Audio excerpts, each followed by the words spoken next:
Mana atrofini pechkamizni yoqish jarayoni. Mana sizlarga olgan obzor qilgan kishi bo'lamiz mana. Mana bitta to'g'ri teshik kirib, teshikdan havo kirib ichkariga tortyapti mana.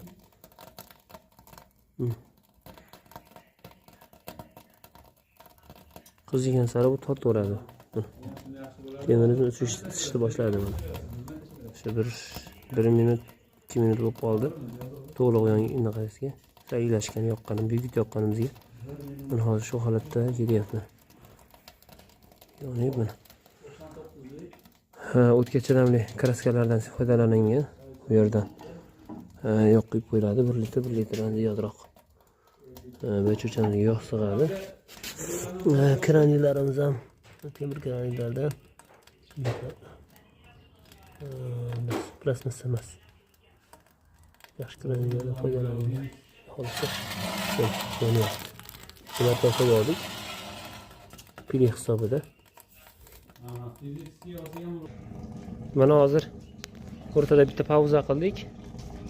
Mana yonishini ko'ryapsizlarmi? Mana. Yonishini qarang. Voy.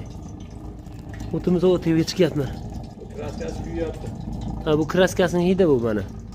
Biroz hidi chiqib oladi-da, biroz mana kraska kuyib oladi, keyin foydalansa bo'ladi ichkariga olib kirib. Ustaxonalar ko'proq bunga Nasi yaxshi, talab yaxshi bo'ladi. Mana xuddi shu holatda tashqarida yoqib olish kerak bo'ladi mana. Shuning ichida bir ma'lumot o'tib ketib qoldi, yaxshi bo'ldi. Yoqib ko'rsatganimiz. Yoqish uchun ko'proq yoq quyib olgan edik buning ichiga. Mana yog' ko'p buning ichida. Juda ko'p. Mana hozir mana tomg'izganimiz yo'q, mana tomgan yo'q. Bekitib qo'yganmiz. Ichida ozaygandan keyin sekin yog'ni ochamiz. Mana o't. Uje alanga ketyapti mana kuyishni boshladi mana kraskalari bir qator kuyib oladi yengil. Buna qilib qurib oladimi? Shunaqa tutib oladi.